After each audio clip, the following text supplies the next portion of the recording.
आईनजीवी दिवस और मधुसूदन दास जयंती समारोह अनुष्ठित हो जाइए।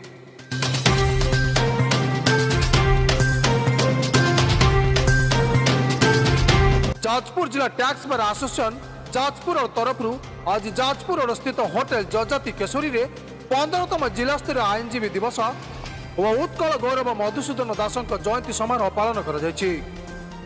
आज 177तम जन्म जयंती अवसर में आम उत्कल गौरव मधुसूदन दास जयंती जाजपुर जिला टैक्स बार एसोसिएशन आनुकूल्य जाजपुर पालन कर दीर्घ 15 वर्ष धरी आम प्रतिवर्ष पालन करुचु। एथर सबू बार एसोसिएशन जाजपुर जिलार जिते अच्छी जिला स्तरीय आईनजीवी दिवस और उत्कल गौरव मधुसूदन दास जयंती आम पालन करुचु। सब वकिल उपस्थित अच्छा विभिन्न आलोचना होची वकिल माने सबू उपस्थित हो मधुबाबूर स्वतंत्र ओडिशा प्रदेश गठन एवं प्रथम वकिल प्रथम बारिस्टर हिसाब रे ओडिशार जो त्याग निष्ठा दे गठन कर आलोकपात कर कार्यक्रम में मुख्य अतिथि भाव ओडिशा राज्य आईनजीवी परिषद उपाध्यक्ष राजीव महाती जोगदे उद्घाटन करते सम्मानित अतिथि भाव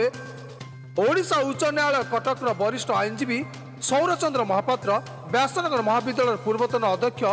मेजर शेख आबू ताहेर और अध्यापक बिरंची दास प्रमुख जोगदे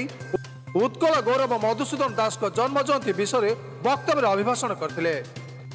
एवं ओडिशार प्रथम वकिल भाव मधुबाबू ओडिशा प्रति जो त्याग निष्ठा रही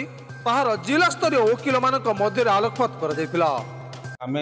दीर्घ 10 वर्ष है से प्रस्ताव रखी आसु जाजपुर रोड रे उत्कल गौरव मधुसूदन दास प्रतिमूर्ति ना आपण मैंने भल प्रश्न उठे समस्ते प्रतिश्रुति देते जिलापाल आरंभ कर पूर्वतन अर्थमंत्री सहित एवं एमएलए समस्ते कहते आम प्रतिमूर्ति करूँ किंतु हो पारना से एडीएम कहते नहका छक हम बोली किंतु बिजू बाबू आसिले उत्कल गौरव मधुसूदन बसी पारि ना एपर्यंत किंतु आम दृढ़ प्रतिश्रुति दौचु आगामी वर्ष भितर जेको जगह व्यासनगर सहर प्रमुख स्थान में आम उत्कल गौरव मधुसूदन दास एक प्रतिमूर्ति निर्माण कर जिला स्तरीय आईनजीवी दिवस उपलक्षे नवनिर्वाचित जो मैंने सभापति संपादक अच्छा जाजपुर जिलार आम समस्त संबर्धना ज्ञापन कर अनुष्ठित कार्यक्रम जाजपुर टैक्स बार एसोसिएशन सभापति विवेकानंद महाती तत्वावधान अनुष्ठित होता बेले संपादक ज्ञानेन्द्र नायक समेत जाजपुर जिला टैक्स बार एसोसिएशन समस्त आईनजीवी जोग देते। जाजपुर प्रशांत कुमार पात्र रिपोर्ट न्यूज वन ओडिशा।